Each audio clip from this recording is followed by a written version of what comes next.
What up, what up, what up, what up, what up, what up, what up, what up? What's good, people? What is up? What is they went from the fourth level of hell and sent us down to the seventh level of hell. Why? Because then you got Kwanzaa pulling out her titties. The whore pulled out her titties. And these whore bags over here started feeling and fondling on her tits. Mike. I don't have it to do with you. Girl, you can go over there, rant and rave. Girl, you can shake all your rainbow bright hair all you want, dear one. I'm not doing this. I'm not doing this with you, dear one.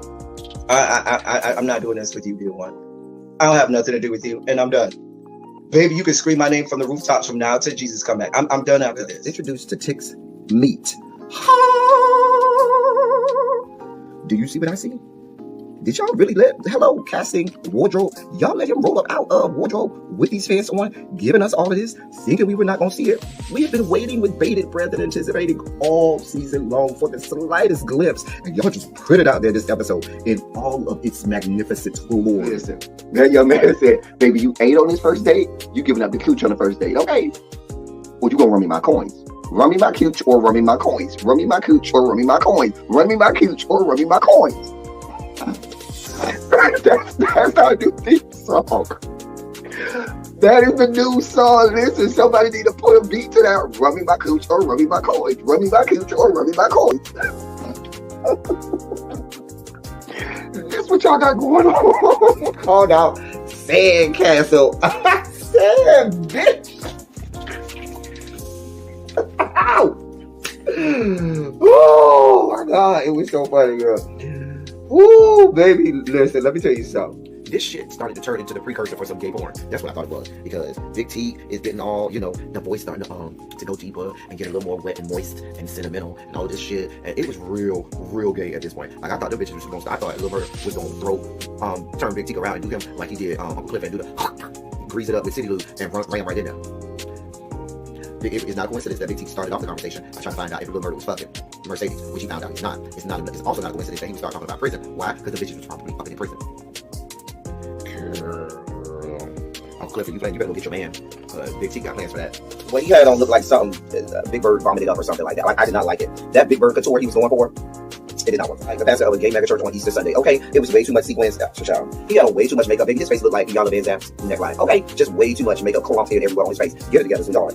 Like, you're a big girl, so that gives you a whole lot of canvas. So that was a whole lot of makeup, honey. And Rico looked like he was auditioning to be one of the three kings, or he was auditioning to be the main character on Jesus Christ Superstar. Girl, Wayne, did you have on a blue thong or a blue G-string or something? If you did, I want to see Cassie. If you up in my DMs, I do want to see if you have a blue thong or a blue, jock strap or something like that. I'd love to see it too. Anyway, but I liked it with the turtleneck. Now, Troy.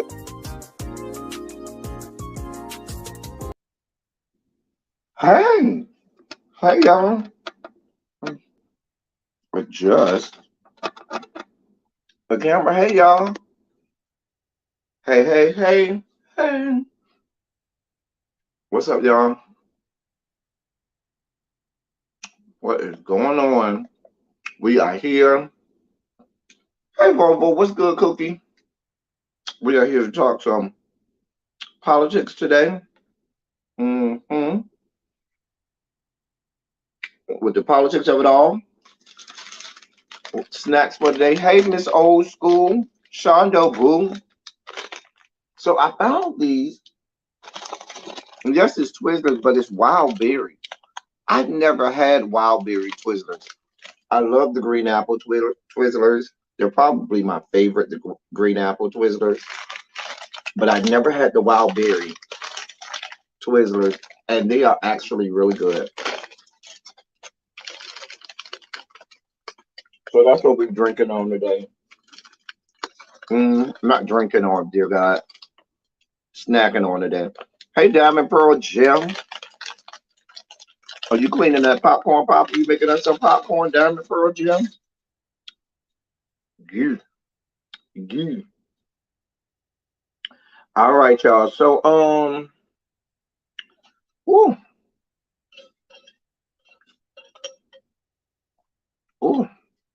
You never had the green apple Twizzler? Child. They're very hard to find, but they're really good. So, although on the camera these almost look black, They're actually like burgundy or dark, deep red burgundy or whatever. They're really good. Wild berry. I recommend. Go get them. Mm. So what's up, y'all? Listen, popcorn will be ready in 10 minutes. Okay, boom. So yesterday, yesterday was not even a politics of it all. Yesterday we did run your mouth, right? Mm. Hey, friend J Boo, Shondo Boo.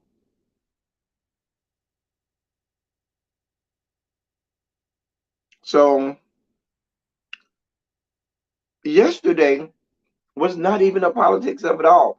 Yesterday was run your mouth, right?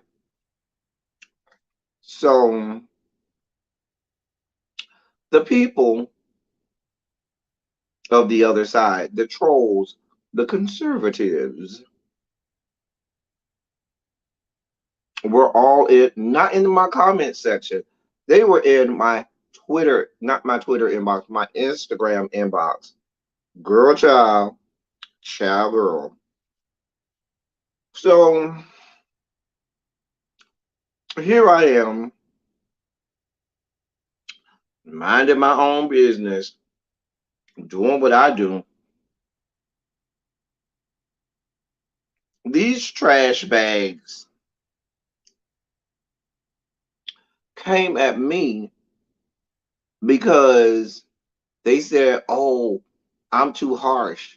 I was too harsh on Christian Walker, and I was too harsh on about Herschel Walker, and I need to know my place and know my role because it doesn't look good for me to be so hard on them." And then one of them started by saying, "You know it's downhill when they say, I just want to say up front that I am a Democrat." I ain't even ask you all that. And you know when they start off by saying that, it's downhill from there. From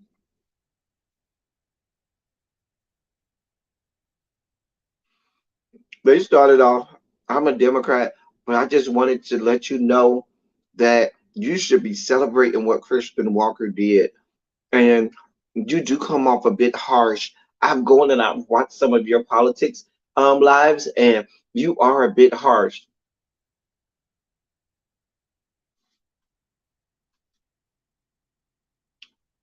I'm harsh. I'm abrasive. Have these people not seen what's going on the other side? See, I I got kind of got upset. I was gonna go live about it and drag these people, but I didn't. And so, but now that we're doing the politics of it all today, I just want y'all to know, as hard or as harsh as you all ever think that I am, please be clear. I Herschel Walker was in the news yesterday. You know, all of the people on the right were losing their goddamn minds. Okay. So I saw on one of my shows that I watched, they um they did a clipping of a radio broadcaster that was going in about the Herschel Walker situation. Somebody on the right. And I listened to this lady, and as harsh and as off kilter as y'all may think I am nothing compared to the other side. Absolutely, positively nothing. Let me let y'all hear what this lady had to say. Because I did a screen record of it. I said, let my, I'm going to put, because the people are in the bushes. The people who put all this stuff in my inbox, they're in the bushes. I know they are. They're always lurking about.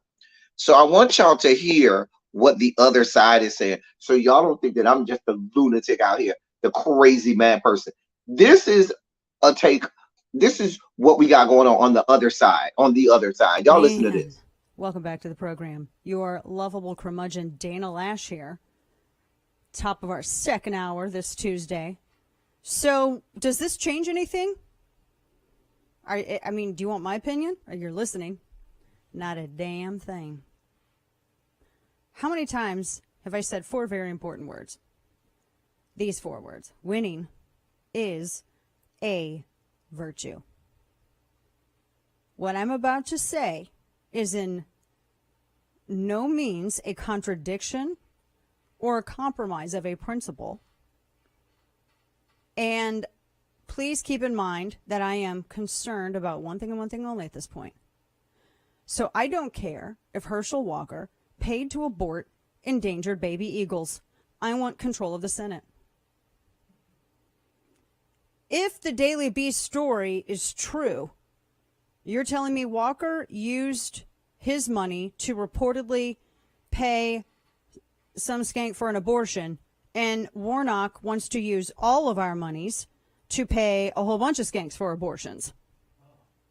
And yes, when they're used predominantly over 99% of birth control and it's my taxpayer dollars, you have invited me up in your business and I will use whatever descript I would like to. Thank you. So it doesn't change anything for me. I don't know if he did it or not. I don't even care. I'm going to control the Senate. My friend David Harsani had a great line. He said that the ideological decency of a candidate's policies is far more important than their personal lives. It is true. This is where we got to get real clinical. Oh, no, believe me, I get it. I get it. Yes, you can still be for life. And also know that even if, and if he did it, by the way, if he did it, please know that the worst thing that you can do is try to cover something up. Just be honest. Be like, yes, 13 years ago, I did something horrible and blah, blah, blah, and I've had a full circle, blah, blah, blah, blah, blah. You know the drill. Do it. Y'all hear this mess? But I'm way overboard.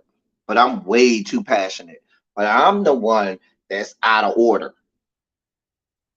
We're dealing with that level of lunacy and idiocy. What's up, So Jeff? Where you been hiding? I ain't seen you in a minute, sis. Sis, where you been?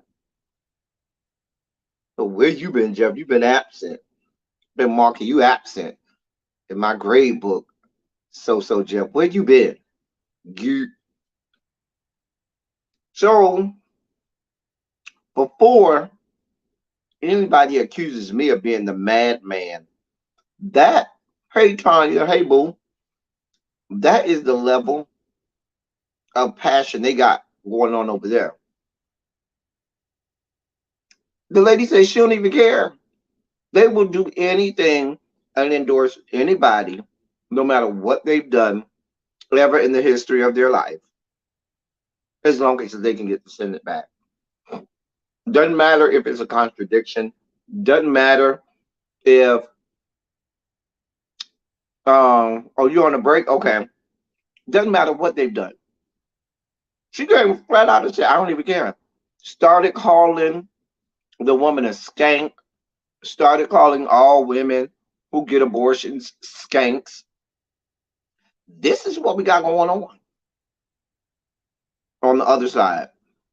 But y'all got people in my inbox yelling and screaming, talking about I'm the madman. What's up, Really B? Did y'all hear what that lady just said on this video? Did you just see? She said she don't care. And that's the going sentiment of everybody. They don't give a shit. They're willing to do anything. They got one goal. They want to take back the Senate and stop any and everything that is going on. That is going to go and help the American public. They're ready to snatch all y'all rights away from y'all.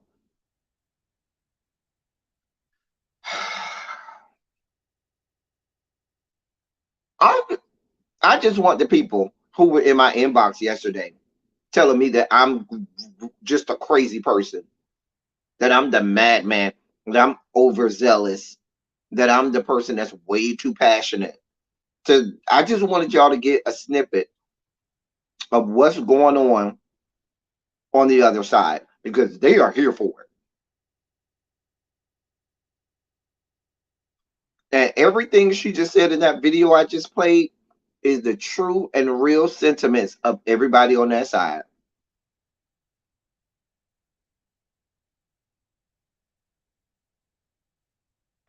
Here's the problem. Even with the bad press,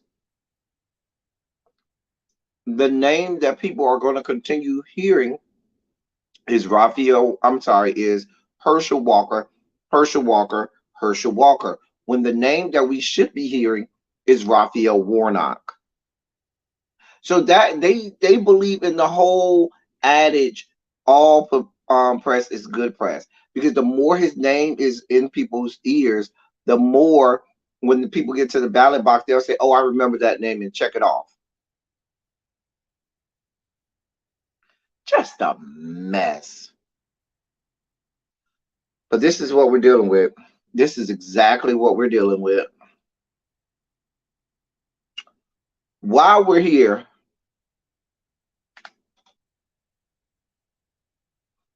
let me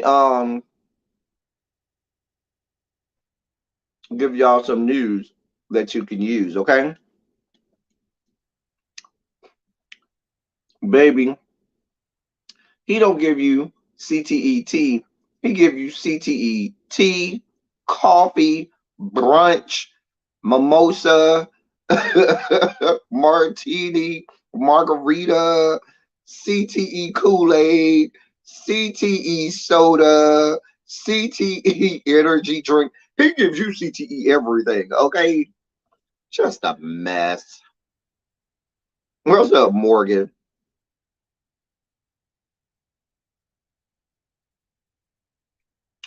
Listen, I was very proud of myself for not dragging Christian Walker for everything he was worth yesterday.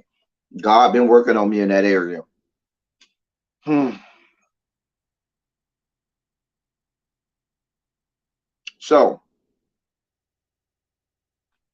since we're talking about 2022 politics, campaigning, and so forth, let me get to this news. Now, listen,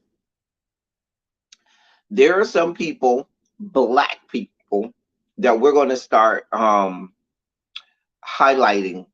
when I do these politics of it all, as we're getting much closer. We're just over a month away. I think I no, I don't think November 8th is election day, and so we're a little over a month away from that.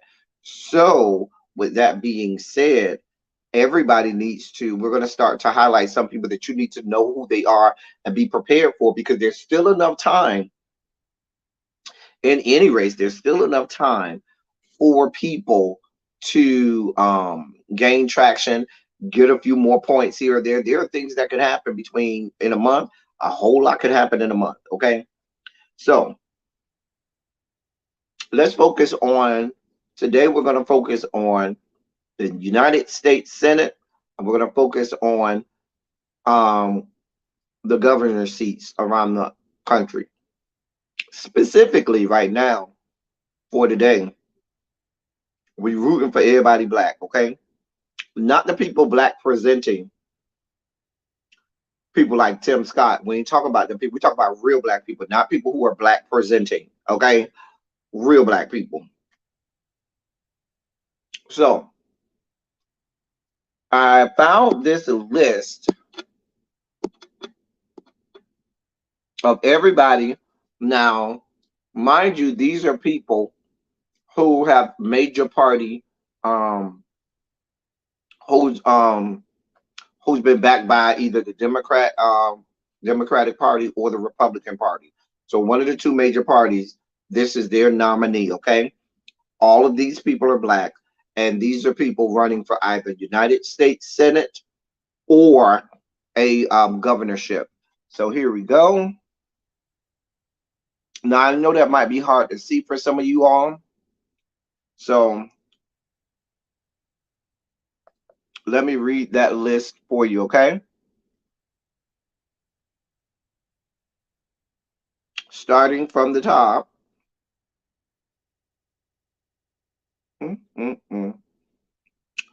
In Alabama, we have the Democratic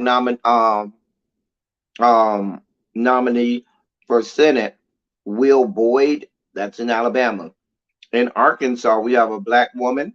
Her name is Natalie James. She's running for Senate. She's a Democrat.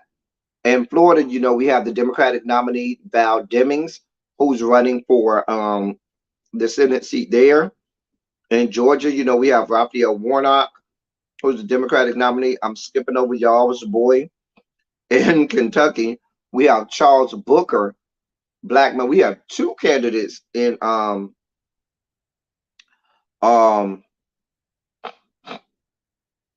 I'm sorry, I'll get there later. To South Carolina, I was looking too far ahead. But in Kentucky, we have Charles Booker, who's the Democratic nominee in the state of Kentucky. We have Sherry Beasley, who's actually doing quite well. Sherry Beasley, let me come on over here so y'all can see me a little better. So Sherry Beasley in North Carolina has actually gained some traction over the last few weeks, and she's actually polling really well, which means that if you live in the great state of North Carolina, she's right there. She is right there. She can actually win. So if we get people out to the polls, we start saying her name and getting people behind her, Sherry Beasley can actually win that seat. So she's within the margin, last poll that I checked. So let's talk to some people out there who live in North Carolina and let them know Sherry Beasley, beautiful black woman. She is the Democratic candidate for the seat in North Carolina. And y'all know North Carolina is in the holy trinity of racism and bigotry. So we need that seat. Where am I at? So that was Sherry Beasley. Joe Pignon. I'm not gonna go down that road. Y'all see what color he is. Crystal Matthews is running against Tim Scott. So you have a black woman against a black man in South Carolina. You have two black people in South Carolina. You also have two black people in Georgia. But Crystal Matthews, I know a Crystal Walters, but Crystal Matthews is running for that Senate seat in South Carolina. I'll be honest, the race in Alabama, Arkansas, and South Carolina, people are projecting are not close. It's really not a real chance for them. Booker is an outside chance. But they say Tim Scott is winning by double digits, and the Democratic National Committee is not putting enough money behind Crystal Matthews. And finally, in the great state of Wisconsin, a great Kappa man is running. Mandela Barnes is running. He's also really, really close. So the seat, here the close races. Florida, Val Demings is right there. It's really neck and neck between Val Demings and Marco Rubio. Charles Booker is behind, but he has an outside chance if people can really, really ramp up and back him and get to the polls and do what they need to do. He has an outside chance. Sherry Beasley is right there. Sherry Beasley absolutely has a chance in North Carolina. Crystal Matthews, they say is really not a good chance for her, but who knows? Mandela Barnes is right there neck and neck with Ron Johnson, so his race is up for grabs as well. So those are the races for United States Senate. That ain't all of the races, but these are just black people. We're just worried about the black people right now, okay? So here are some gubernatorial races, I should say, where we have black people that are running, and all of these are Democratic nominees. That would be that would be Yolanda Flowers over in Alabama. That would be Chris Jones in Arkansas, Stacey Abrams in Georgia, who we know about, Deidre DeGier in Iowa, and Wes Moore in Maryland. Maryland, they say he has a very good shot there. I wish Really B was here because she could probably give us more on him. Stacey Abrams, we know, has a very good shot. The other races, it's not looking too good in terms of those other races, but certainly the Georgia gubernatorial race and Maryland is a red leaning state. Even though their current governor of Maryland is Republican, he did beat out a Democrat, but traditionally Maryland has gone red. So that means Westmore does have an opportunity to take that seat. And those are the people. Listen, some of these names, I know some of y'all have not even. I know people who live in the state of North Carolina didn't even know who Sherry Beasley was, didn't even know she was running. If you live in North Carolina, Sherry Beasley is the name you need. If you live in Wisconsin, if you live in Wisconsin, Mandela Barnes is the name that you should be hearing. If you live in Kentucky, there's still an outside chance in Kentucky. There's still a month left. There's enough time to do some damage. Charles Booker is the name that you need. Okay. In Florida, we know Val Demings in Florida. We know in Georgia, Raphael Warnock. So these people, these are the names that we should be hearing ringing all over the press and all in within the news cycles, not the likes of the poster child for CTE. I'm just saying, these are the names that you need. If you're in these states where you have gubernatorial candidates, you see the names up there.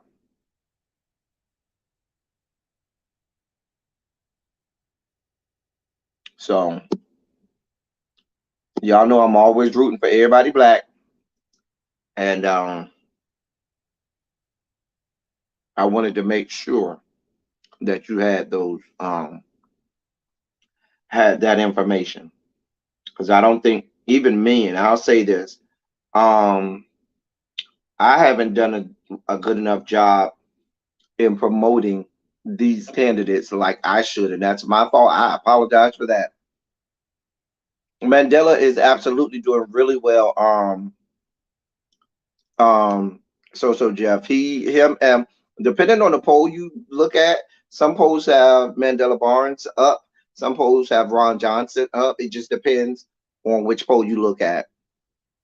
But the surprise was Sherry Beasley, who has ramped up in the polls over the last month or so, who really now has a real shot at that Senate seat in North Carolina.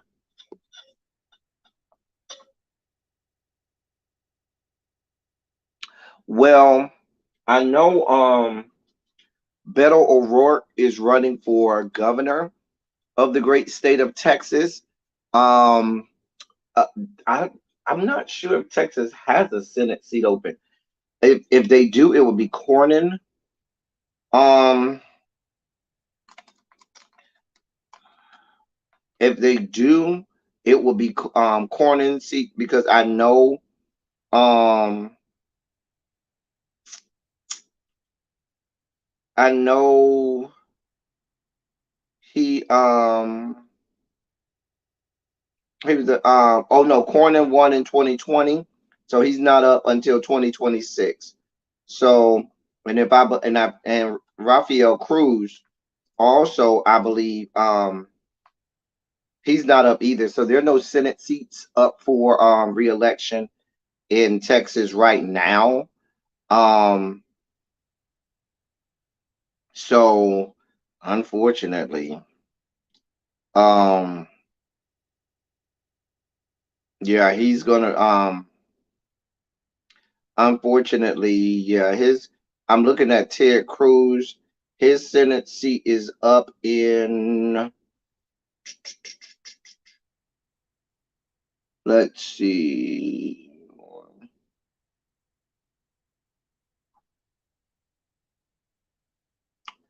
His seat is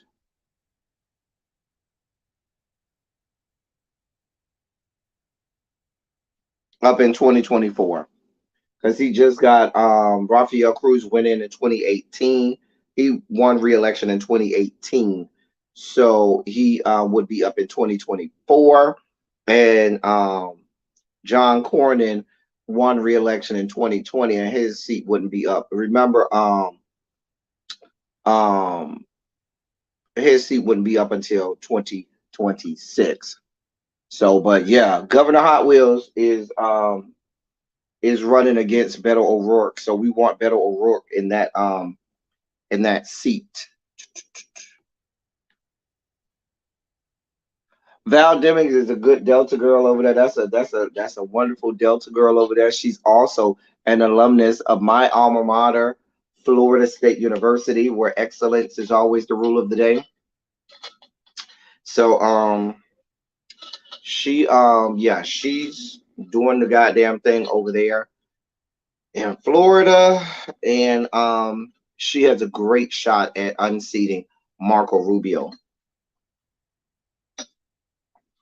Seats like that Mandela Barnes seat, seats like that Cherry Beasley seat, and seats like that Val Deming seat and even Charles Booker. Those four seats right there would be seats that the Republicans would lose and Democrats would gain, which would go a long way to nullify Kirsten Sinema and Joe Manchin. Because not only do we need to keep the Senate, but we need to nullify the votes of Kirsten Sinema and Joe Manchin and make them a non-goddamn factor. So, but that's what we need to do. Speaking of congressional races, let me tell you some other congressional races that are close. Um, Let me pull this up. But as we always know, the Democrats are banking on us black people to help them win, keep the Senate and win extra seats. They're banking on us, and I'm not doing this for the Democrats. I don't give a shit about them anymore because they don't give a shit about us. The only thing that I care about is myself, my livelihood, and my rights. Ain't doing shit for the Democrats because they don't do shit for us.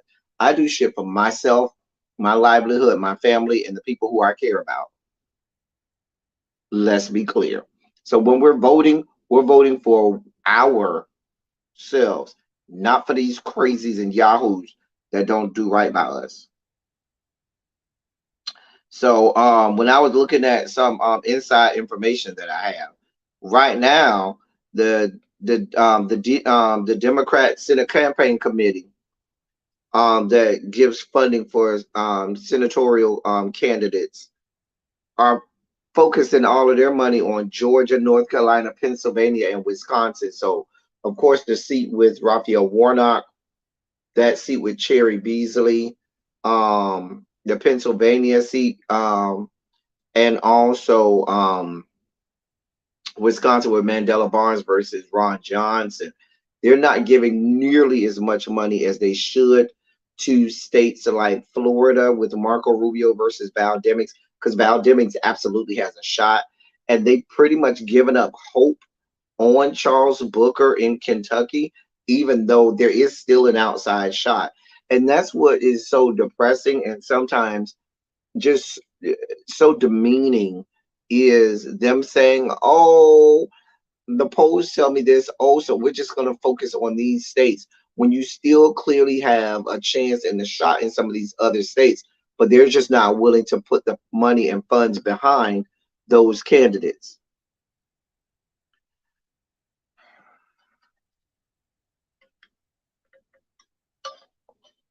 I have my thoughts,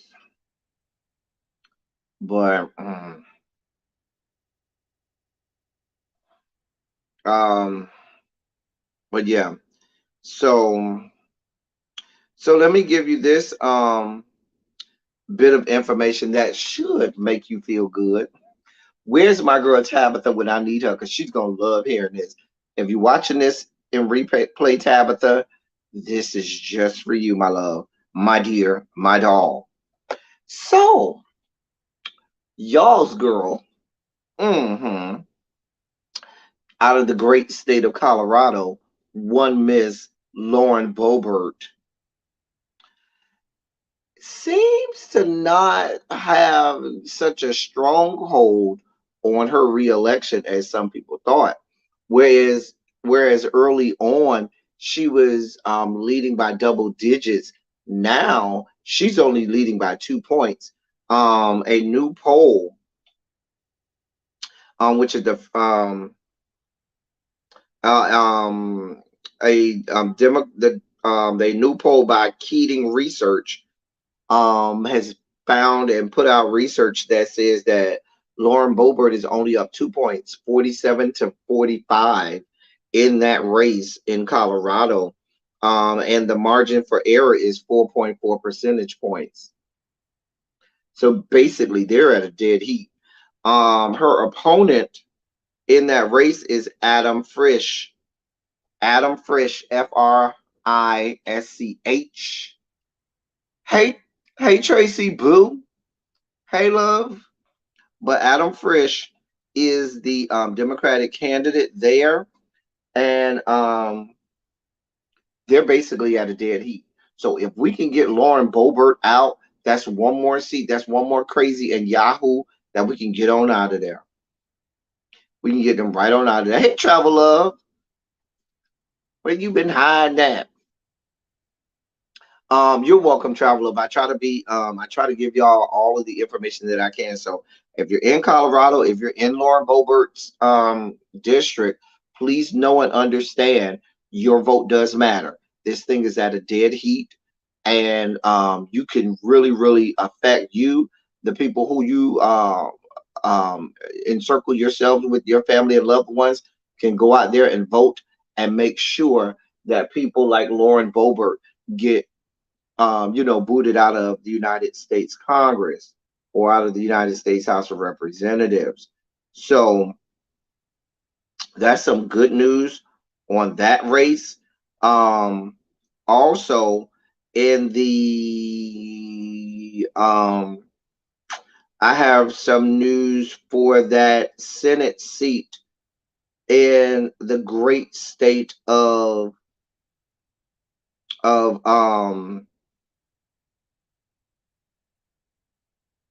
Arizona. So in Arizona, in that Senate seat, um, incumbent Mark Kelly is running. He's a Democrat. He's the incumbent, and he has a 3 point lead in Arizona against Blake Masters, who's the Trump-backed Republican. The reason I bring that up is we cannot afford to lose seats. Okay, we need to gain seats, but that means that we have to serve with the seats that we already have. So with that being a 3 point race and 3 points being within the margin of error on that in the latest poll that I saw, the latest poll I saw had Mark Kelly 51%, Blake Masters 48%. Let me see if I can find the margin of error. The margin of error was 3.8 percentage points. So that puts it right there within the margin of error. We can't afford to lose any seats. So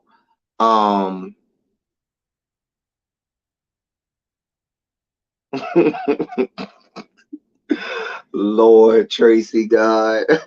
So that's another seat that we really need to focus on and pay attention to, because we cannot afford to lose seats. That Pennsylvania race is absolutely important. We can't afford to lose that seat either. So those are some updates on campaigns around the country and seats. So, but back, let me put this picture back up so y'all can see all our black people for United States Senate. And let me take that comment down so y'all can see all of it. These are the people for U.S. Senate and gubernatorial candidates. So these are candidates for Senate and governor that are black. Okay, clearly we want the people in blue and not these people in red. But I can't tell you how to vote, God. Lord.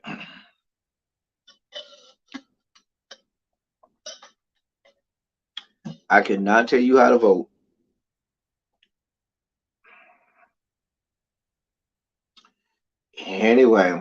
So I just wanted y'all to get that information. We'll do um some congressional seats. Some of the we I don't know that we'll do all of the congressional seats, but we will do some hot congressional seats for our for black people that black people are running in around the country in the coming days and weeks. So we'll start to focus on some of those as well. If you have some important seats within your respective states that you want me to do a little research on and bring that, shed some light on that here on this platform, please reach out to me via email. My email is right here. Okay. So please reach out to me via email and I'll go do my due diligence on them and get that information to you. All right.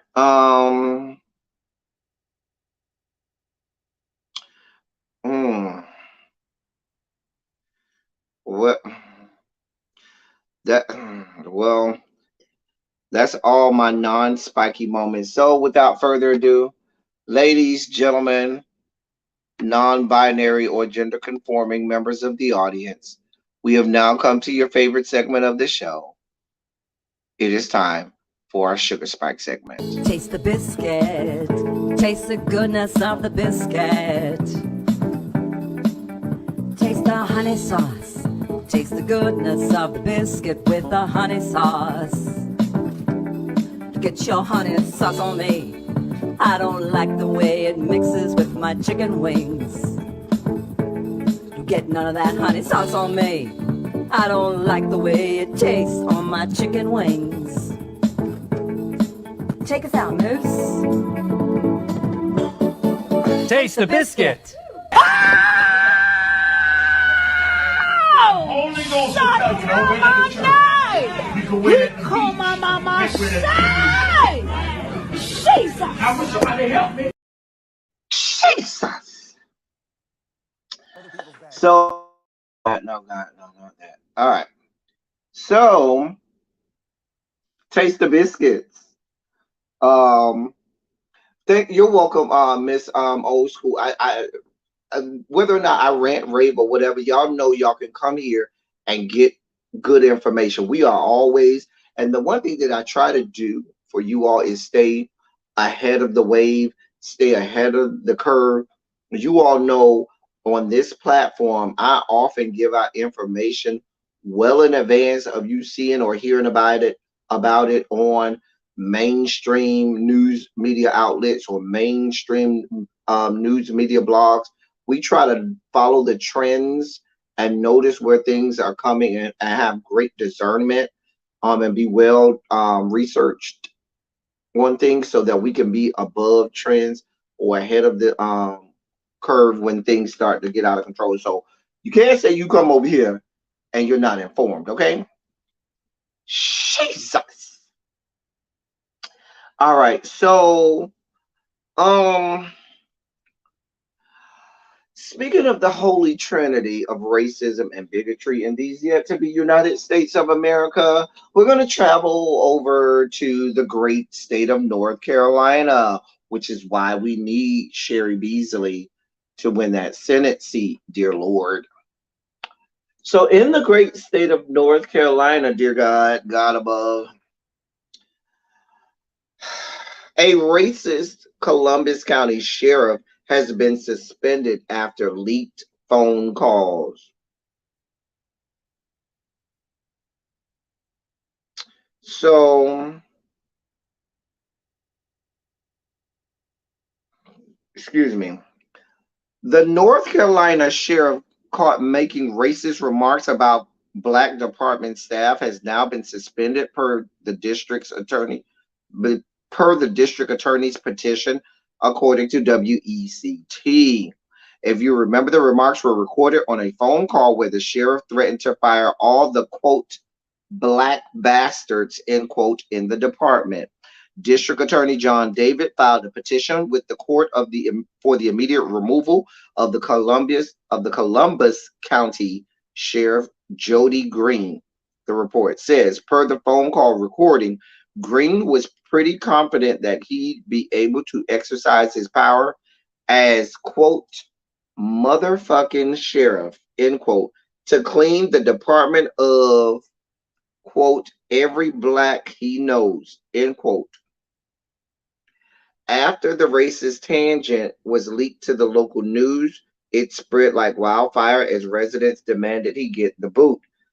Quote, defendant has committed willful misconduct and maladministration in office. The acts committed by defendant constitute corruption while in office. And that is per the district attorney in the court documents. Not to mention the county residents didn't seem to want Green in office in the first place and protested his appointment. He was appointed, not elected. Let me say that again. He was appointed to sheriff, county sheriff, not elected.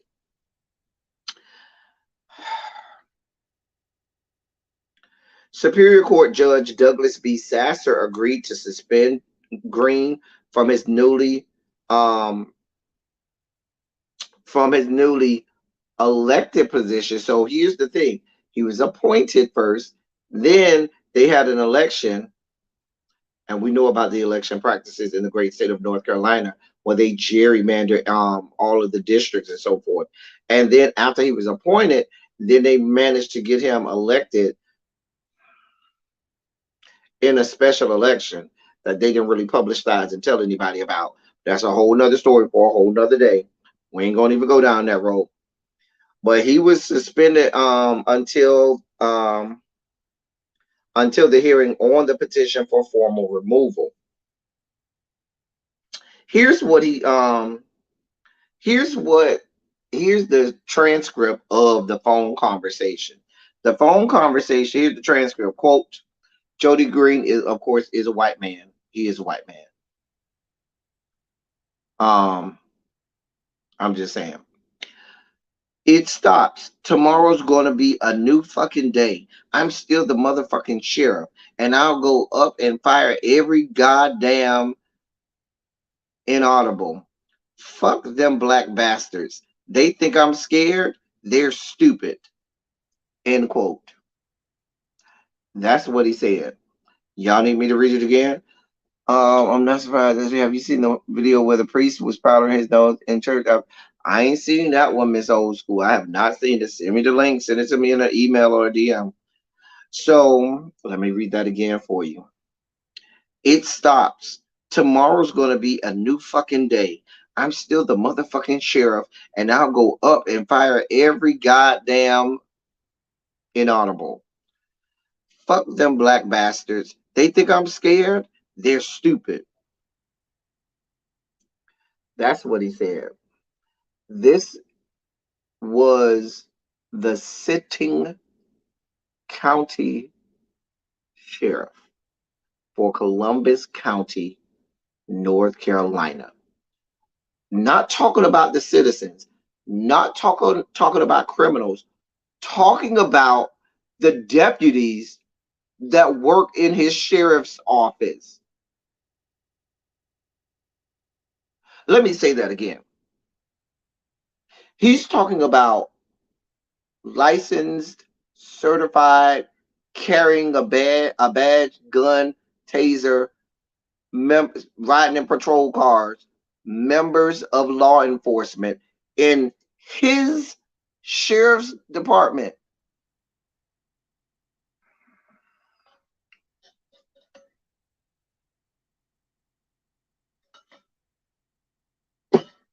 And y'all wonder why we say defund police. You wonder why we say we need a complete overhaul of all policing and law enforcement across the fruited goddamn plains.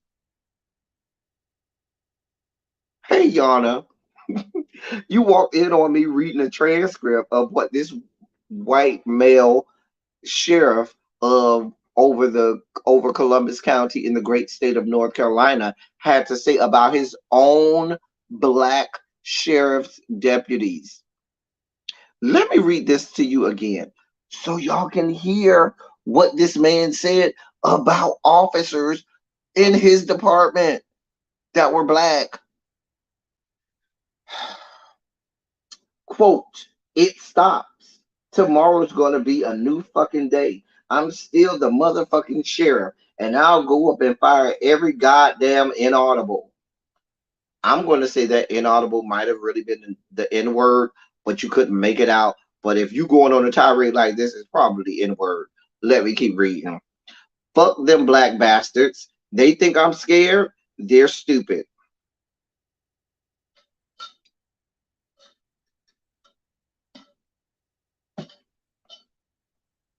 This is what y'all got going on.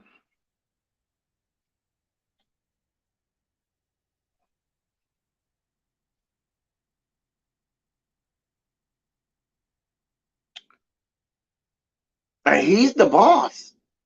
He's their superior. He's the person in charge. And you really think that that's not a hostile working environment? What type of place do you think these black people that work in it? Because remember, it's not just the sheriff's deputies. They have clerical people who work there, other administrative people that work there. Or what must black people working there have had to endure?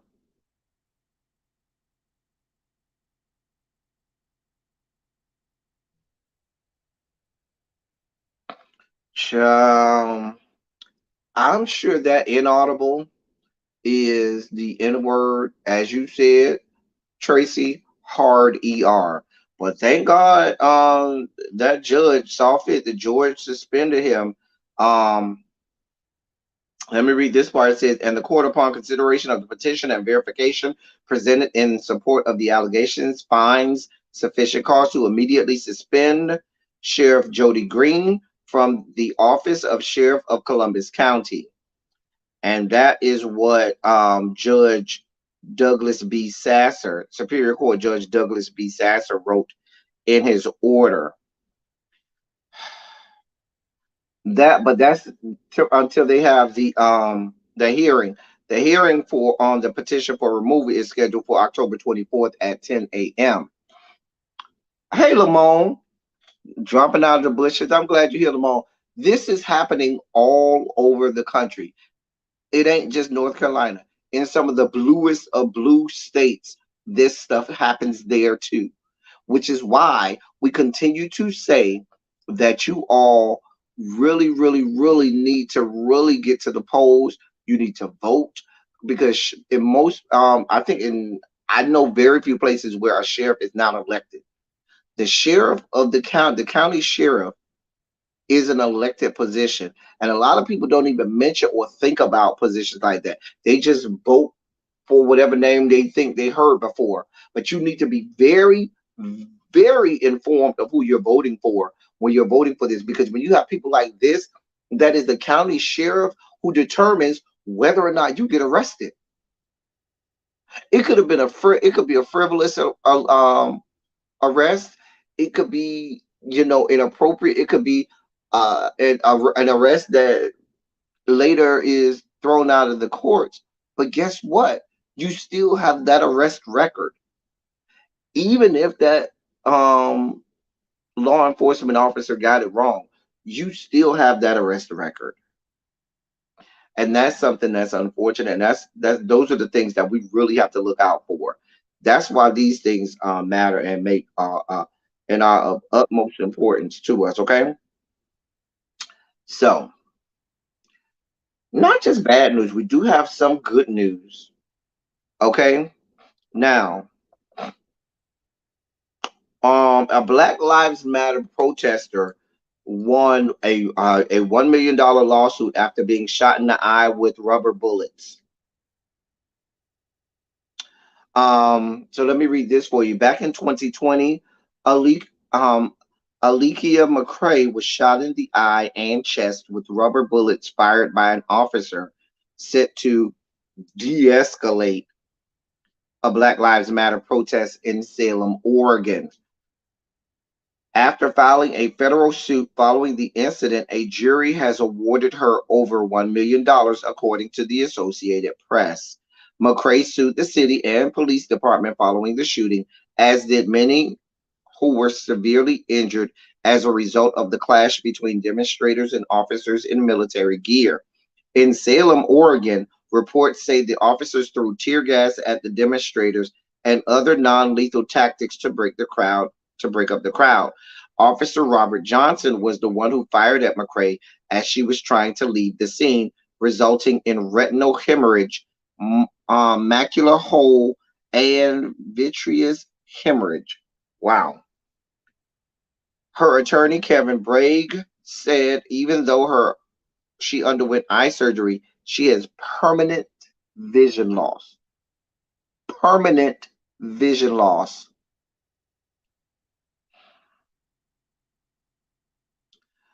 Bragg accused the police of kettling the protesters so they could not leave, then using tear gas, smoke bombs, pepper grenades, flash grenades, rubber bullets, foam tipped munitions, and batons to subdue the trapped crowd. So let me explain to you what was happening.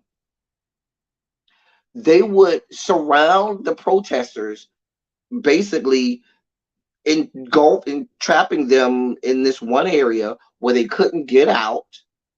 So they were completely surrounded by SWAT team, by military grade and military style arsenal that the police had brought out. So they had corralled them into one area. Then they would use the tear gas, the pepper spray, the pepper grenades, flash bombs, and all of those things. And when all of these things go off, it makes it very hard to see. So now it's like they're gunning fish in a barrel. They're just shooting rubber bullets at people. And their thing is, oh, well, we used rubber bullets because we tried to make sure we didn't kill anybody. But you're maiming people. The woman has permanent vision loss. There are people who lost eyes. There are people who have holes in their bodies from these rubber bullets. There are people who had cracked ribs from these rubber bullets. One guy had to go to the hospital because he had a crack in his cranium from a rubber bullet. This shit is serious. And they had all of this smoke for people who everyone on the ground said were peacefully protesting. These ain't people out here breaking windows and burning buildings down. These were people simply marching and protesting. And because they wanted no parts of that, they decided to treat American citizens worse than they would people on the other side of the globe in the middle of war. American citizens get treated and assaulted worse than foreign people in foreign countries on the other side of the globe in the middle of war.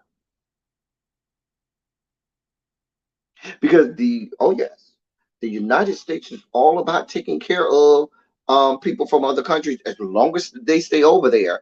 But if they come over here, then they want no parts of it. They also want no parts of people that are not male, white, Christian, and heterosexual in this country as well.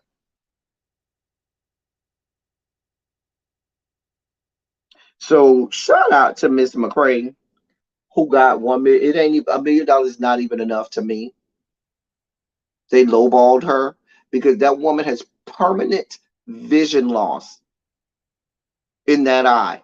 Permanent vision loss. Let me say that again. Permanent for the rest of her life. She will be unable to see out of that eye. How about y'all get rid of some of that military arsenal that y'all got over there and use some of that money to pay some of these lawsuits and pay these people back what you've taken from them?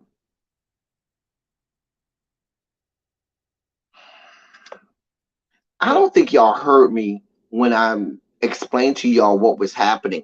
People marching down the street, having peaceful protests, okay?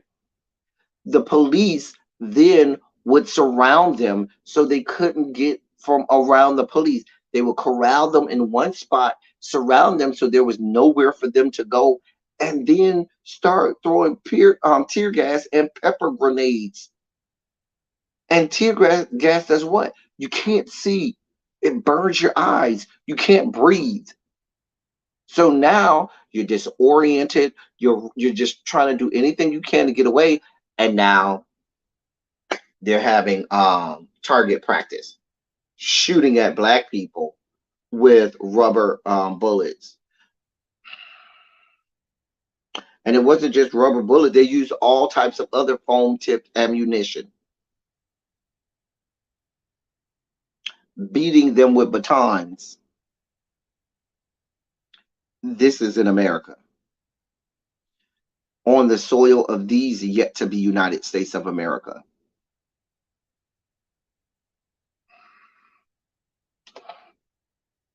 That woman has permanent vision loss, and all y'all gave her was a little over $1 million.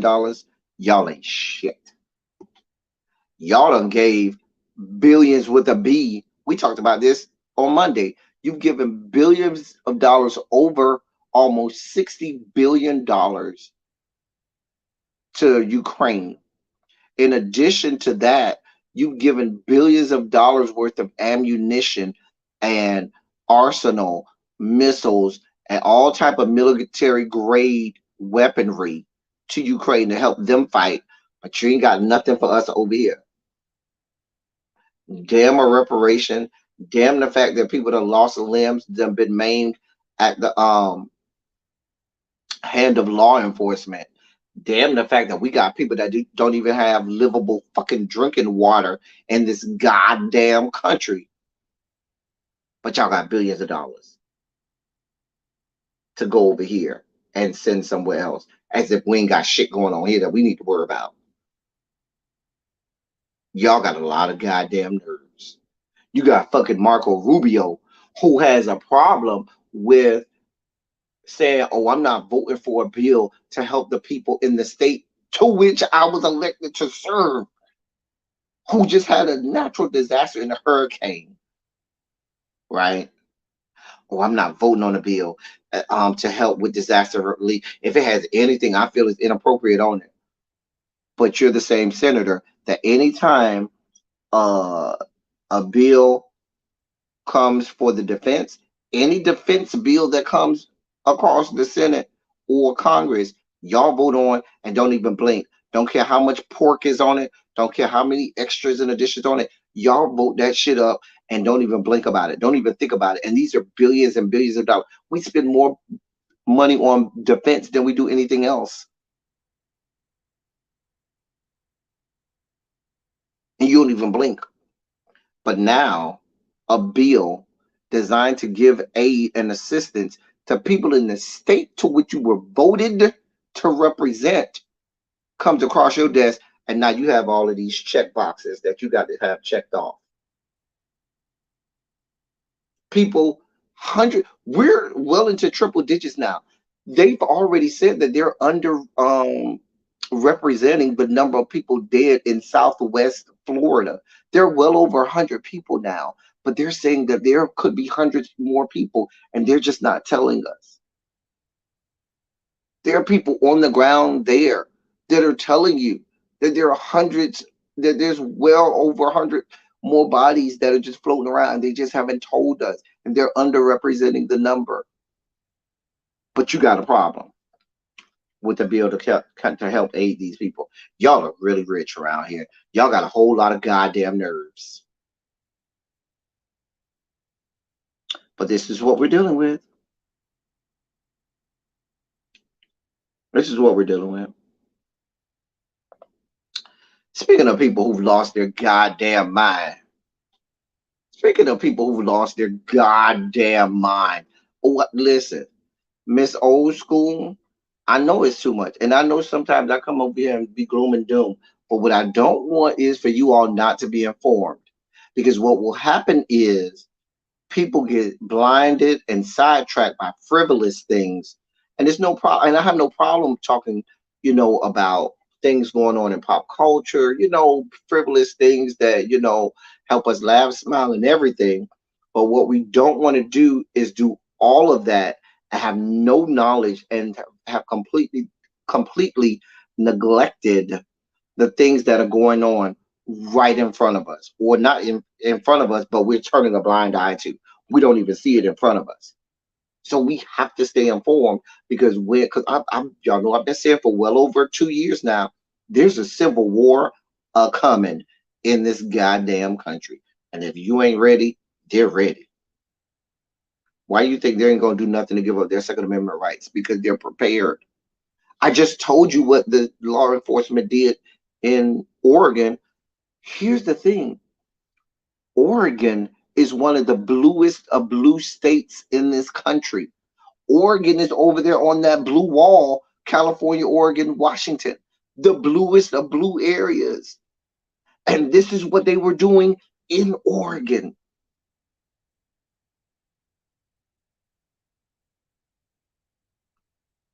I hate to be an alarmist, but this is what they're doing in the bluest of blue states. What the hell do you think they're going to do somewhere else?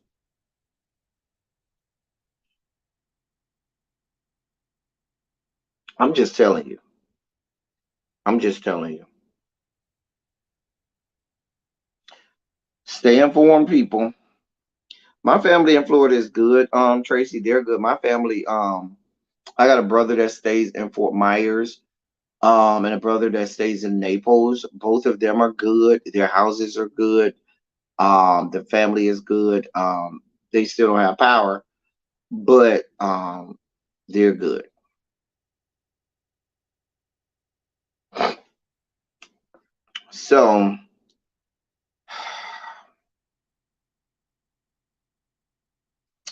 So yesterday, Kamala Harris spoke at the annual Freedmen's Bank Forum at the Department of Treasury in Washington, D.C.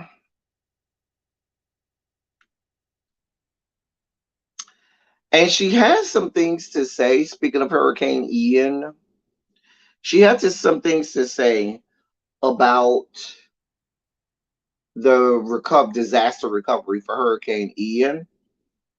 And Republicans are losing their goddamn mind. Let me read the part that they had a problem with. Okay. Here's a quote from her speech yesterday that she said referencing what's going on in Florida with Hurricane Ian. Okay. Quote, it is our lowest income communities and our communities of color that are most impacted by these extreme conditions and impacted by issues that are not of their own making. So we have to address this in a way that is about giving resources based on equity. So the thing is, Kamala Harris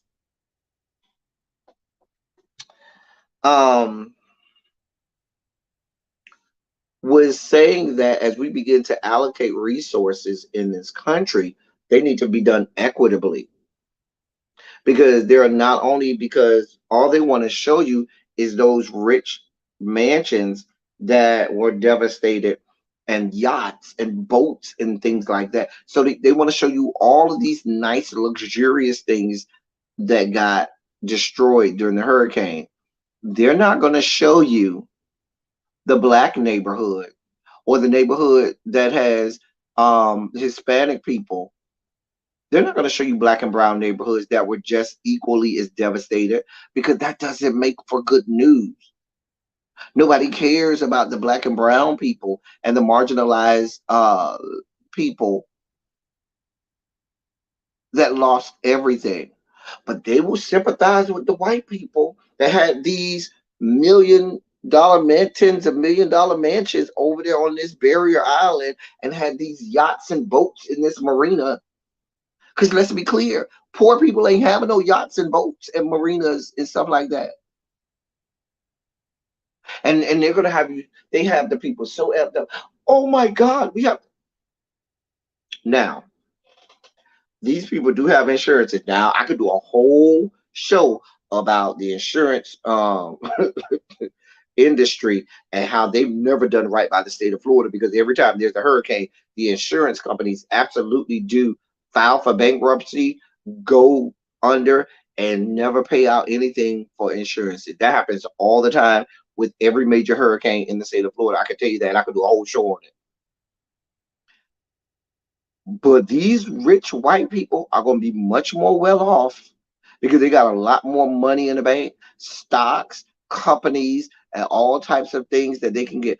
Even if they don't, they can go to the bank and be approved for a loan like that.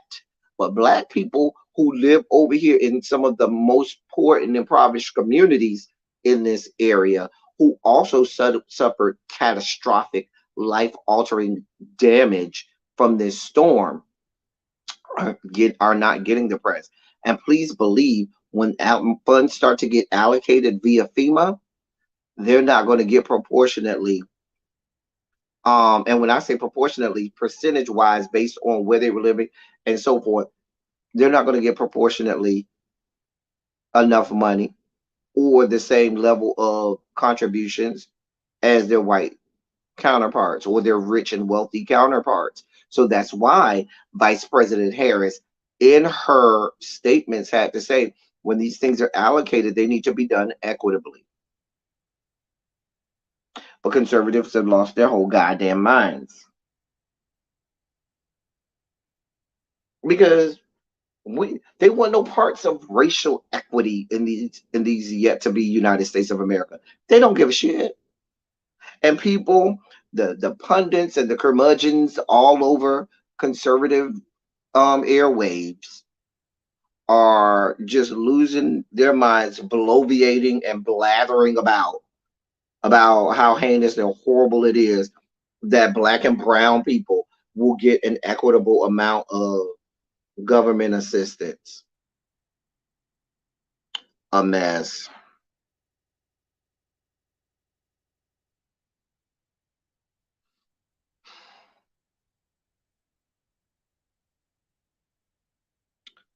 A mess.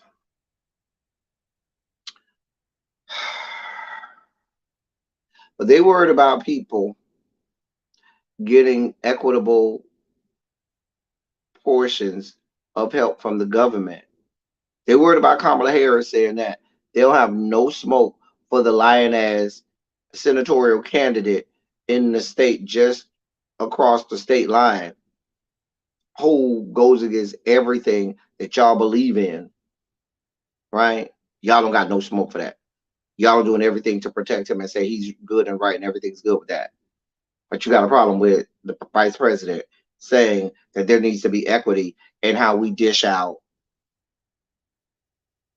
funds in the moments of natural goddamn disaster. But please be clear, these are the same Republicans who said that the federal government should never dish out any amount of money for natural disasters to any state anywhere across the globe. I mean, across the fruited plains, unless it's their own state, and then they change their minds all of a sudden. Just like they said that any woman across the fruited plains doesn't need to have the right to have an abortion, even if it means that she would die, unless, of course, the woman happens to be a skank. Like, and these are the immortal words of Dana Lash, who we just heard. Unless there's some skank across the fruited plains that one of these Republican people had sex with it and fathered an illegitimate child with, and they want to get rid of it so other people don't know about it.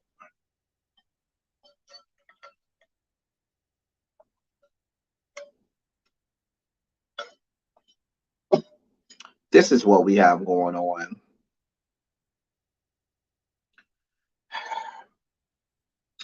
But even then, that Tracy, even that is completely different from what goes on in Florida. Florida, what will happen is you're forced. You don't even have a goddamn option. You're forced to get insurance. You have to get homeowners insurance, right? In addition to homeowners insurance, you have to get hurricane insurance on top of that. And on top of hurricane insurance, you have to get flood insurance because the hurricane insurance only covers the wind. The flood insurance then covers the water, right? But what happens is all three of those entities, the home insurance, hurricane insurance, flood insurance, right?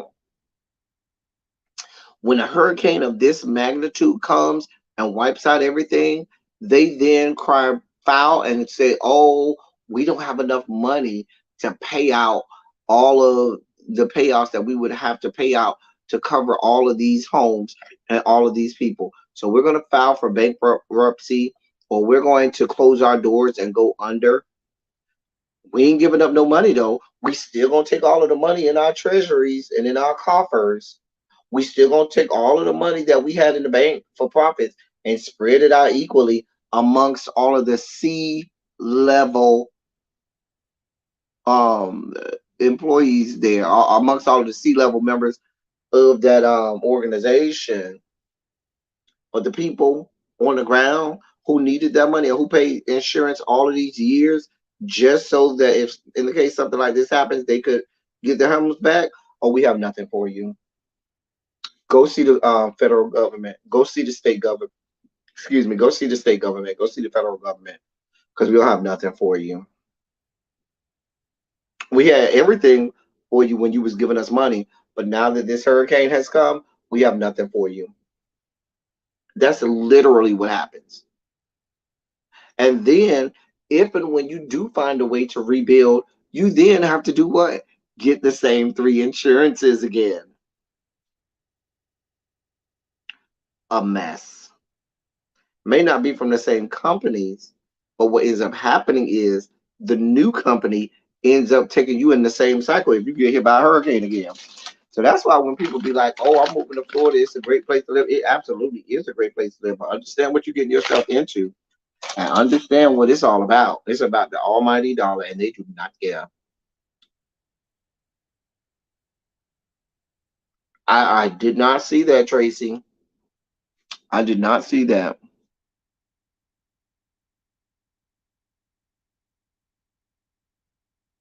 Mm-mm. I ain't read that. I know you'll send it to me, Tracy. I ain't even worried. I didn't see that.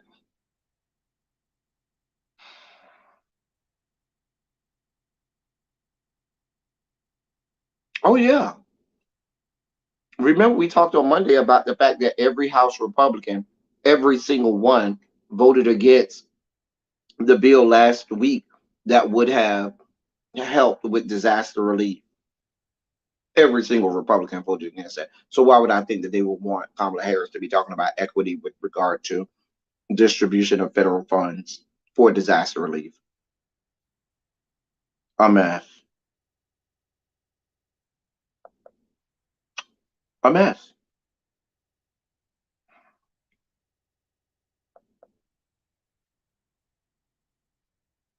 In other news of hypocritical conservatives saying and doing shit they ain't got no business saying and doing with regard to other people.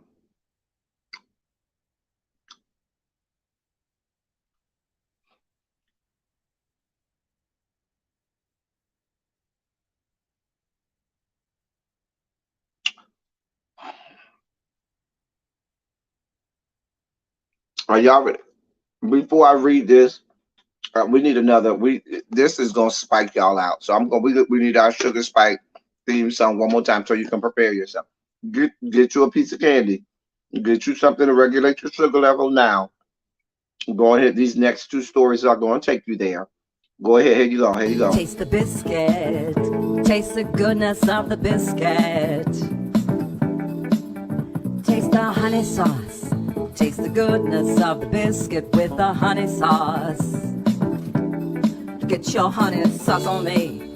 I don't like the way it mixes with my chicken wings. You get none of that honey sauce on me. I don't like the way it tastes on my chicken wings. Take us out, Moose.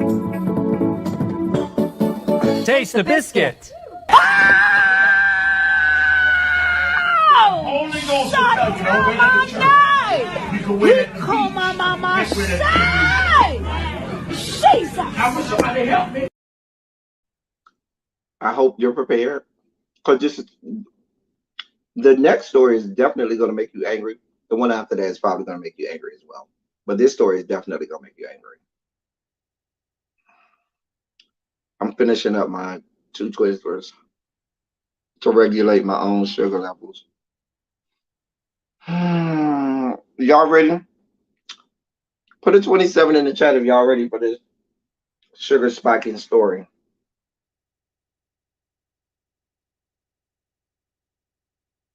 Just give me a 27 in the chat if you're ready.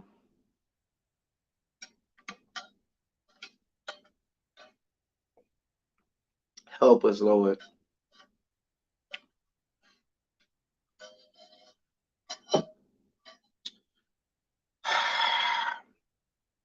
So if you recall on Monday when we did the politics of it all, when we did the politics of it all on Monday, I gave y'all the story with Kanye West and Candace Owens and their little disrespectful ass stunt. Just an offensive and disrespectful ass stunt that they had with the White Lives Matter shirts, right? During Paris Fashion Week. And of course, people drug Candace Owens like she's always getting drugged. Woman has permanent drug problems because she's always getting drugged within an inch of her life across the internet streets. Okay. She has a tremendous drug problem. So she decided that she would respond to you people attempting to drag her. So she got on her podcast, her Daily Wire podcast. And here's what she said. Y'all want to hear what she said? Here's what she said. Quote, you know what we should have done? We should have put a White Lives Matter t-shirt on Lizzo. Maybe we could have gotten a little attention about obesity and how it's actually killing Black Americans. End quote.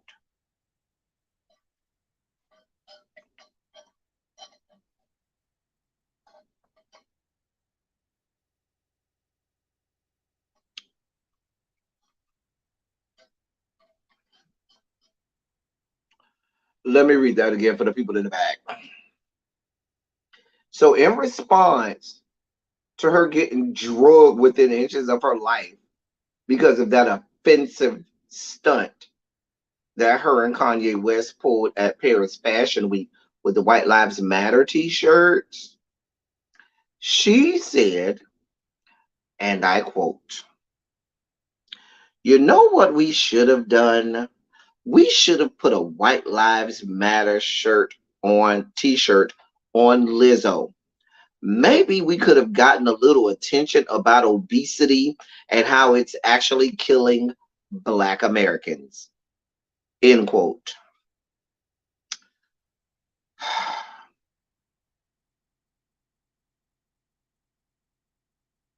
This is what do y'all want me to do with that? What do y'all want me to do with that? What the hell do y'all want me to do with that? She went on to say that Black Americans should be more upset about Black on Black crime and education.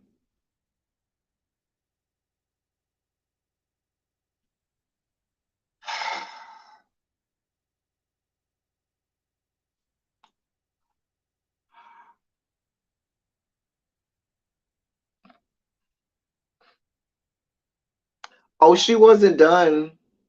She then went on to remember this is the same Candace Owens that praised Black colonization.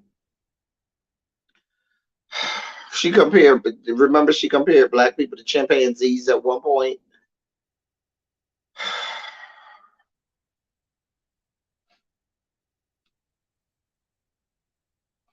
She went on to say, quote, there is a deep irony and sad irony when you consider that wearing a t-shirt has led such a tremor throughout the world. A t-shirt that says White Lives Matter, which should be implied, right? White lives matter, Black lives matter, Asian lives matter. It should be implied. Yet people are angry and they are being vicious online because they can't believe that we have the audacity to detract from the movement, which is a lie. Black lives matter. End quote.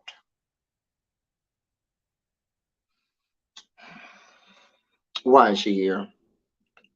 Why, God of mercy, God of love, is she here?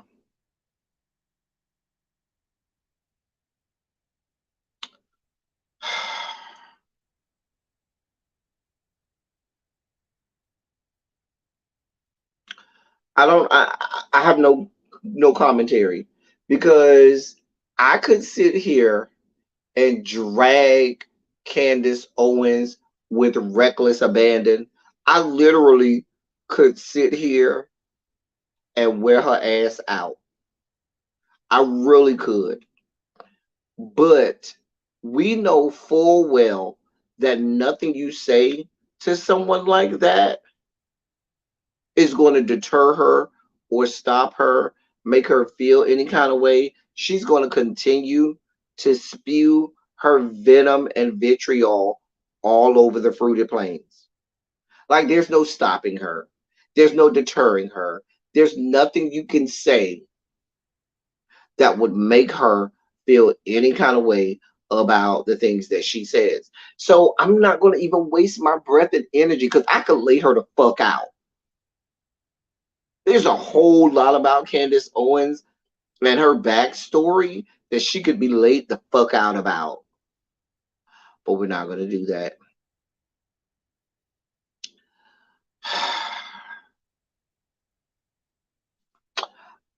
We need taste the biscuits. I need. Where's my theme song? Because this how I really feel when I hear Candace Owens. Y'all want to know how? This is how I feel when I hear Candace. So I want to fight. I want to fight. I want to fight. Who want to fight? I want to fight. that is how Candace Owens makes me feel. I just want to fight. I want to fight.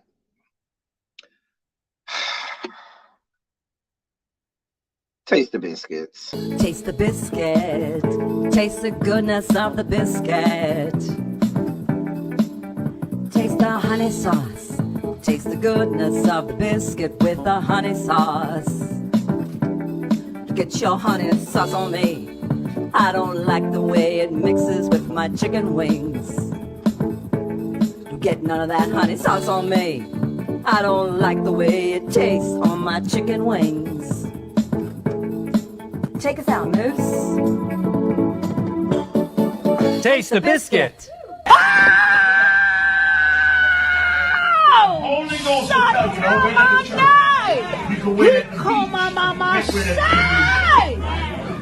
Jesus. I wish somebody help me. So, in more news that is spiky, I will not shy away from this story because y'all know in these stories, I always feel like people say we hear these stories all the time. We don't need to continue hear these stories, but we have to because there are families affected, and as long as you keep killing us, we're going to continue to report on these things. We're going to continue to say the names of these individuals. Okay, so the name that we're speaking today is Porter Burks. Porter Burks. Porter is the first name. The last name is Burks. Burks. Porter Burks is the name that we will speak today. So, Detroit police have released body cam video in the killing of Porter Burks, who was killed Sunday, October 2nd. Let me read this. It says police body cam footage showed officers pleading with Porter Burks to drop the knife he was carrying carrying on the dimly lit Detroit street. Quote, drop the knife for me, man. Come here real quick. You're okay? Said a member of the Detroit Police Department's crisis intervention team at 5 a.m. Eastern Standard Time Sunday on the city's west side. Quote, "You're not in any trouble. Can you just talk to me and drop the knife?" End quote. The cop goes on to say, "You're not in any trouble, okay? I just want to help you. I just want to help you, man, okay? Can you just drop the knife for me, please? Please. Whatever you're going through, I can help you." But Burks, who had a history of struggling with mental illness, didn't drop the knife, and after pacing in the middle of the street, suddenly sprinted toward officers who fired 38 shots in 3 seconds. Let me say that again. Who fired 38 shots in 3 seconds. Burks was pronounced dead at a hospital. On Tuesday, Detroit police showed the footage to reporters. Police Chief James White called the shooting a, quote, "very tragic situation," end quote. He went on to say, "Not the desired outcome. This is not what we wanted. Our mental health crisis in this country is real. Our mental health crisis in our city is real." And that's from Police Chief James White. Burks suffered from schizophrenia, police said on Tuesday. Officers initially were called to a home on the west side about a knife-wielding man who have who was having a mental health crisis, and spoke to a man who identified himself as Burks' brother. The man said Burks had slashed the tires on his car. Burks later was found walking along a nearby street. Officers can be heard on the body camera footage. Where am I at? Telling him not to approach the officers and to put the folding knife down. Burke replied, "No, I am not," minutes before sprinting toward the officers. 5 fired their weapons. Burke suffered about 15 wounds, according to police. James White, the police chief, defended the officers' response, saying it's part of their training. Quote, "The officers had to stop the threat. They felt threatened. There's no time in 3 seconds and someone's charging at you with a knife to look over to see what other people are doing. You, as a trained officer, are trained to stop the threat." Officers intended to get Burks some help to get him secured and to a hospital, White said. It was not Burks' first contact with the Detroit police. On June 26, he was admitted to a Detroit hospital psychological ward after he was found walking in his neighborhood, quote, "looking to fight someone," the police said. Burks escaped 2 days later in hospital garb and was arrested by officers as he ran in and out of traffic. In August 2020, he stabbed his 7-year-old sister in the neck.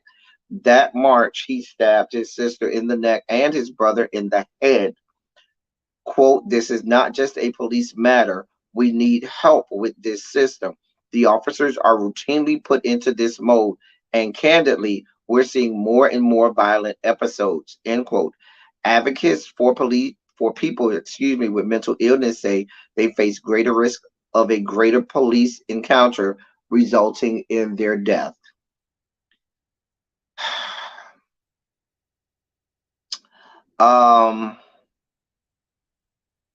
Of course, it's under investigations and so forth and so on. Here's what I have to say about the death and killing of Porter Burks. If you all knew that you all were coming to a situation, right, where they told you up front that the man was having a mental episode, he's carrying a gun, okay? Not a gun, I'm sorry. He's carrying a knife, okay? Not a gun, a knife.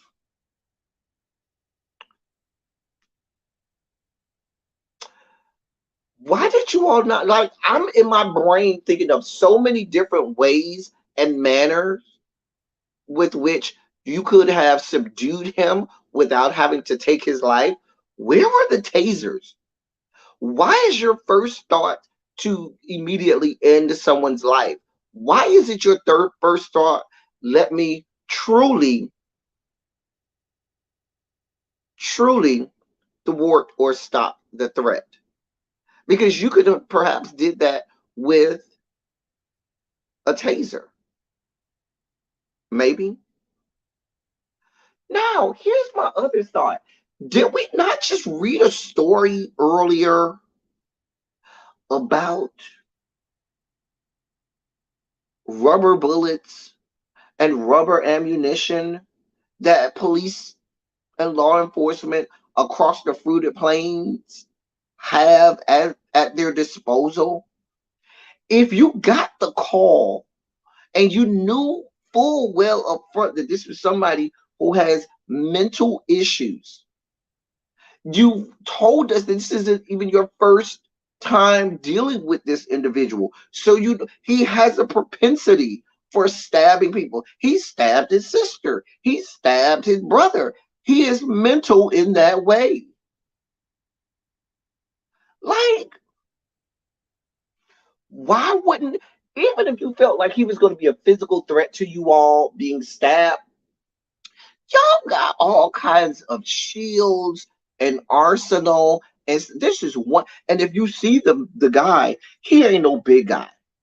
He's a skinny guy, black guy. He's skinny. He ain't no big menacing guy like that. Okay. If y'all got all of those officers there, they said 5 officers shot at him, but that don't mean it was only 5 officers that were there. So my point is, why, dear God above, God of mercy, God of love, is your first thought to end his life? Because when you pull out a gun, your thought or at that moment, I don't care if you say 1 second, 0.3 seconds, you're thinking about ending someone. Like, there are so many different ways that he could have been subdued outside of taking his life. So are you asking me to err on the side of the police because he ran at them with a knife? Absolutely not. Absolutely not. Do you know the countless numbers of videos that we have seen of white people who do way worse? We've seen white people literally grab the gun away from an officer and point guns at them and shoot them. And those white people are still alive. I saw a video where the white man and the police officer were literally fighting on the ground for the police officer's gun. There were other police officers there, and nobody thought to shoot him. Big white guy, too. Nobody thought it was a good idea to shoot him. Oh, did I mention that that police officer was also a woman? A white woman? But nobody thought it was, the threat was that, that much for them to end his life. But this slight black man having a schizophrenic episode, he has a history of mental illness. You had to go and, you had to send police officers for him. He has an affinity for stabbing and stuff like that. That does not mean you need to end his life. There's so many other ways to deal with this and to subdue him.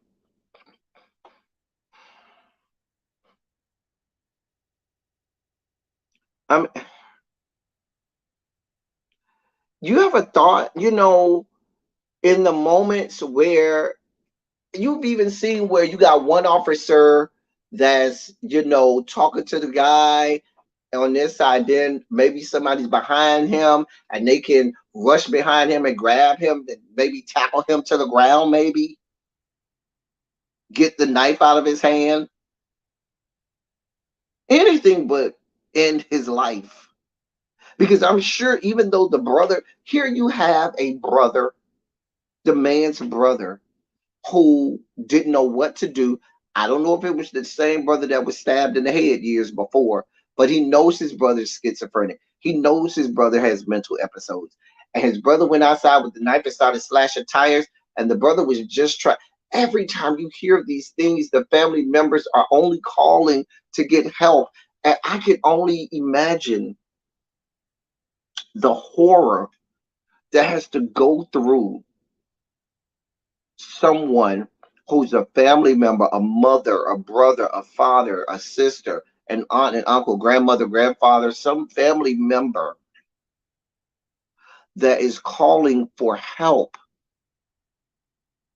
They tell the police, listen, my so and so family member has mental issues. We need help. We can't handle it by ourselves, but please, can you come help us? And their help comes in the form of ending that person's life. How do you not walk away from that thinking that you were directly responsible for the end of your relative's life? How does that not how does that not haunt someone probably perpetually? Because you thought you were doing the right thing, calling people whose job it is to help you in these situations. And they come out there and their help comes in the form of ending your loved one's life.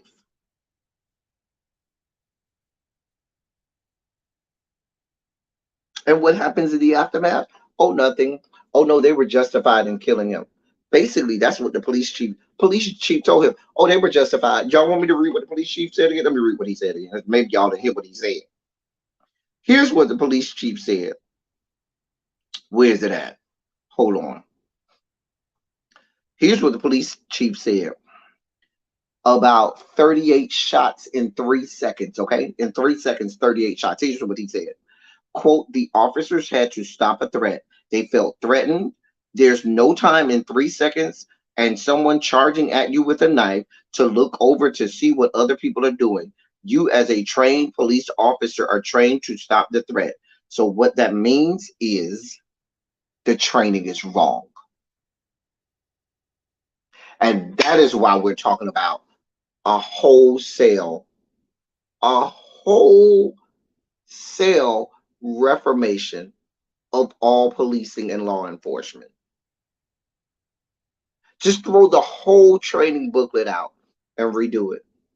Because if you're telling me your training says that your first thought is always to end someone's life, that's the wrong training. That's the wrong training. And we've seen that that's not always what you all do. You all take the liberty, depending on the situation, depending on the person, and certainly depending on the skin color, to escalate and or de-escalate situations as you deem it necessary.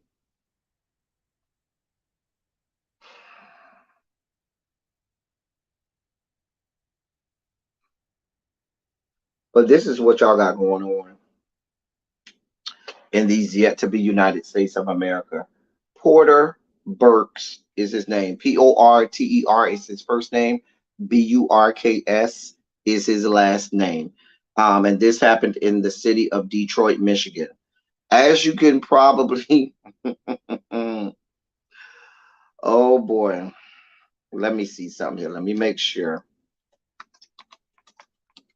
that I'm not speaking out of turn. Mm.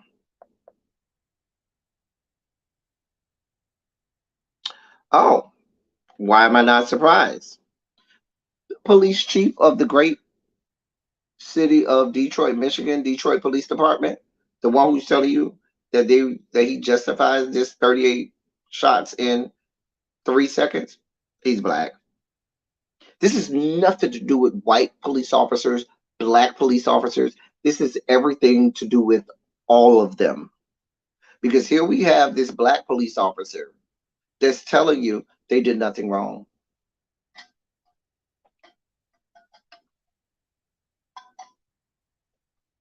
Because James White is black. He's the police chief.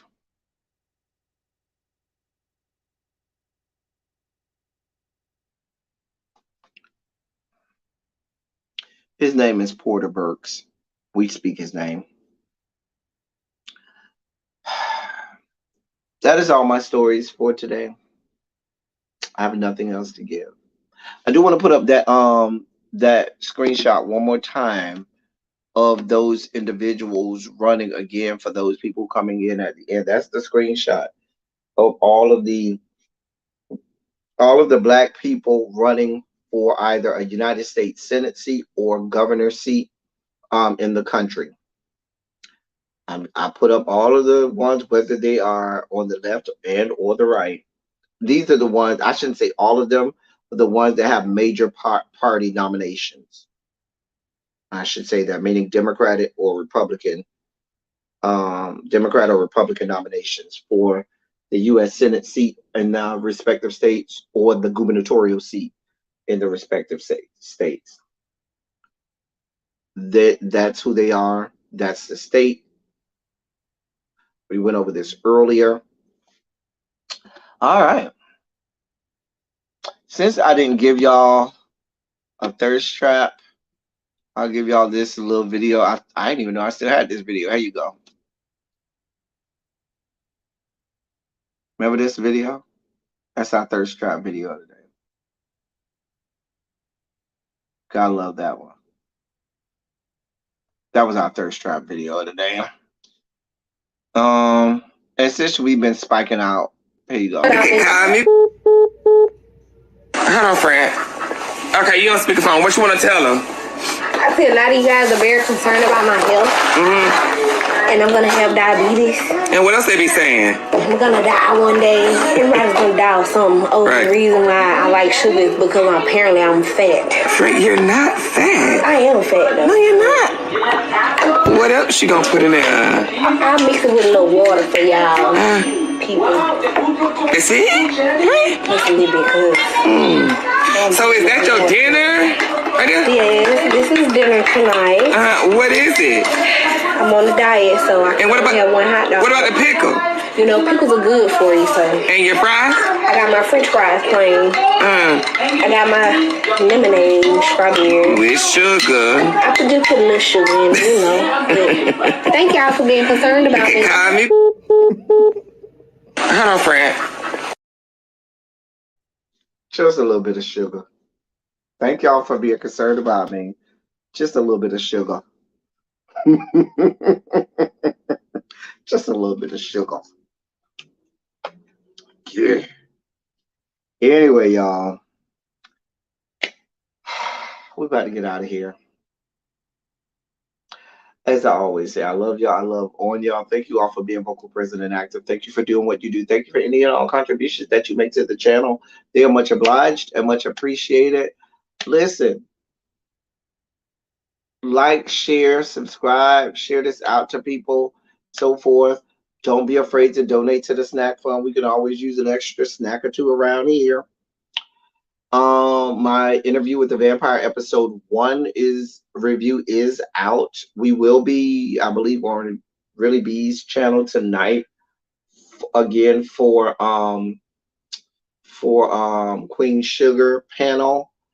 Also a programming note, next week, Darren Green TV and I'll be doing reviews for Real Housewives of Potomac, but we'll also continue with the panels like we did with the Real Housewives of Atlanta. We'll have the Real Housewives of Potomac review panel as well.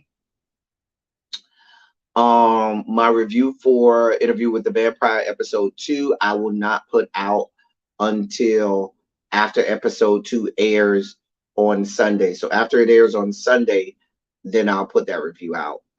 Then I don't want to get too far ahead of everybody, but episode 2 is already out on the app, AMC Plus app, but it will come on television on Sunday. If you haven't watched it yet, go watch it. Watch my review, leave a comment, and let me know how you feel. And that's all I got for y'all. I think that's it. Love y'all. Shondo's in the building. Shondo's in and around the chat. That's all I have for y'all. Until next time, thank you all for coming. Y'all drive safely. I'm out.